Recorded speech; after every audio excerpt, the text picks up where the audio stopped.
Hello friends, welcome to my YouTube channel learning academy 2.0। तो आज हम चिपसेट में स्टडी करेंगे वो 10 पॉइंट्स है जो हम लोग पिछले वीडियो में हम सिर्फ आपको बताए थे उसका नेम। आज वो 10 पॉइंट्स के बारे में फुल इंट्रोडक्शन समझेंगे, उनका कार्य, उनका फंक्शन। तो चलिए हम वीडियो स्टार्ट करते हैं। तो सबसे पहले हेडलाइन से जानते हैं, ये सुपर इनपुट आउटपुट डिवाइस जो है वो इनपुट आउटपुट पोर्ट और बसों के लिए विभिन्न सिस्टम्स ये सपोर्ट शामिल होते हैं इसमें, और जिसमें विभिन्न कंट्रोल कार्यों का एक सेट होता है। मतलब ये जो कंट्रोल करते हैं उसका एक सेट होता है, उसके बारे में 10 पॉइंट है उसका। तो चलिए हम 10 पॉइंट समझते हैं। और अभी तक आप लोग हमारा यूट्यूब चैनल सब्सक्राइब नहीं किए हैं तो ज़रूर कर लें, ताकि ऐसा वीडियो आप तक ज़रूर पहुँच पाएँ और जल्दी पहुँच पाएँ। और आप हमसे पर्सनली जुड़ना चाहते हैं तो हमारा इंस्टाग्राम आईडी ज़रूर फॉलो करें, लर्निंग एकेडमी 2.0। वहाँ हम आपका पर्सनली जुड़ के आपसे आपका डाउट हम दूर कर सकते हैं। तो चलिए सबसे पहले हम जानते हैं। तो आज हम लिख दिए हैं पहले से ही, तो आपको हम हिंदी डिफिनेशन से समझाएंगे। एलपीसी ब्रिज जो है, it provides a data and control path to the super input output the normal attachment for the keyboard, mouse, parallel port, serial port, IR port and floppy controller and FWH। इसका full form हो जाएगा firmware hub, which provides access to BIOS. BIOS का full form बहुत video बता दिए हैं। Basic input output system, flash storage.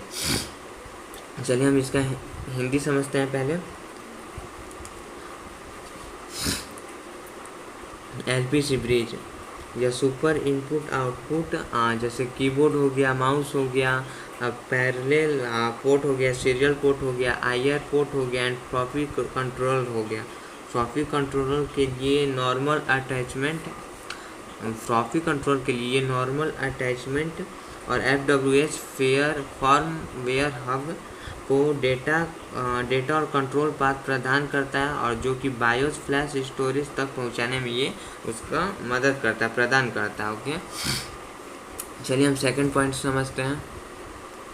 Second point है हमारा SPI बस। It is a simple serial बस मोस्टली USB FWH।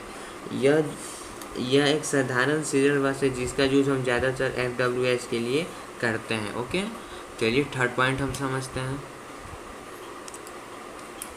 तीसरा पॉइंट हो गया हमारा SM bus. It is used to communicate with other device on the motherboard, easy system, temperature sensors, fan controllers. Okay, चलिए इसका हिंदी हम जानते हैं। इसका यूज हम लोग मदरबोर्ड के अन्य डिवाइस, जैसे कि सिस्टम का जो टेम्परेचर रहता है,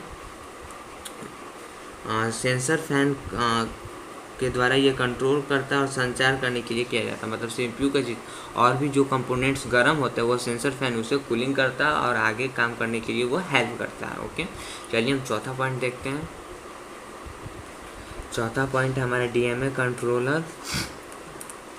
the DMA controller allow ISA LPC device to directly access the main memory without needing help from the CPU। चलिए हम इसका हिंदी समझते हैं। DMA कंट्रोलर IS और LPC डिवाइस जो है वो डिवाइसों को CPU की सहायता से आवश्यकता के बिना ये सीधे मेन मेमोरी तक पहुंचाने की यह अनुमति देता है। ओके, चलिए हम फिफ्थ पॉइंट समझते हैं। फिफ्थ पॉइंट है हमारा interrupt controller. The interrupt controller provides a mechanism for attached device to get attention from the CPU। चलिए इसका हम हिंदी डेफिनेशन समझते हैं। इंटरप्ट कंट्रोलर CPU से ध्यान अपने और आकर्षित करने के लिए अटैच डिवाइसों के लिए ये मैकेनिज्म प्रदान करता है। ओके, तो ये 5 फिर 1 2 3 जो 5 पॉइंट है, इसमें कोई भी डाउट हुआ हो तो आप हमारे कमेंट बॉक्स में पूछ सकते हैं। चलिए हम नेक्स्ट 6 पॉइंट समझते हैं। 6 पॉइंट है हमारा mass storage controllers. This typically allow directly attachment of system hard drives by PATA and और साटा। चलिए हम इसका हिंदी डेफिनेशन समझते हैं। यह आमतौर पर पाटा और साटा द्वारा सिस्टम के हार्ड ड्राइव को डायरेक्ट अटैचमेंट की अनुमति देता है। ओके, इसे हम एक बार और समझ लेते हैं। ये नॉर्मली पाटा और साटा द्वारा ये सिस्टम के हार्ड ड्राइव को ये डायरेक्ट अनुमति देता है पहुंचने की। ओके, चलिए हम सेवन्थ पॉइंट है हमारा रियल टाइम क्लॉक। चलिए इसका डेफिनेशन समझते हैं। The real time clock provides a persistent time account. चलिए इसका हिंदी डेफिनेशन समझते हैं। रियल टाइम क्लॉक जो है वो एक अस्थायी समय खाता प्रदान करता है। Okay,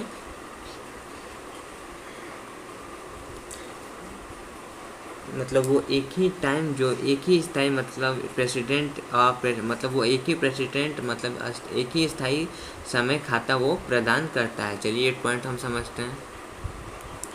power management, APM and ACPI। चलिए इसके बारे में समझते हैं। द APM और ACPI function provides method and signalling to allow the computer to sleep और shut down to save power. Power management जो है AMP और ACPI या ACPI फंक्शन बिजली को बचाने के लिए कंप्यूटर को स्लीप या शट डाउन करने की ये अनुमति देता है। अनुमति देने के तरीके का ये सिग्नल प्रदान करता है। मतलब अगर हमें बिजली बचाना है, कंप्यूटर पर अगर कोई वर्क नहीं कर रहे हैं तो कंप्यूटर ऑटोमेटिकली हमें स्लीप मोड करने के लिए बोलता है। स्लीप मोड करने के लिए बोलता है, और स्लीप मोड में हम करते हैं तो बिजली बहुत अच्छा हमारा बच जाता है, और शट डाउन कर देते हैं तो नॉर्मली कंप्यूटर से उससे भी बिजली बचता है, लेकिन स्लीप डाउन करने से ये बेटर रहता है कि उससे बिजली ज़्यादा बचत होता है हम लोग का। ओके, चलिए 9 पॉइंट देखते हैं। और एक बार ज़रूर कहेंगे कि अगर आप लोग लैपटॉप या कंप्यूटर पर PC पे काम कर रहे हैं तो अगर वर्क उस टाइम नहीं कर रहे हैं तो आप शट डाउन ज़रूर कर दें, ताकि आपका कंप्यूटर का कोई कंपोनेंट, कंप्यूटर CPU ये भी बचा रहे और आपका बिजली जो है वो भी आपका बचता रहा है। 9th पॉइंट जो है नॉन वोलेटाइल बायोस मेमोरी। चलिए इसके बारे में हम समझते हैं।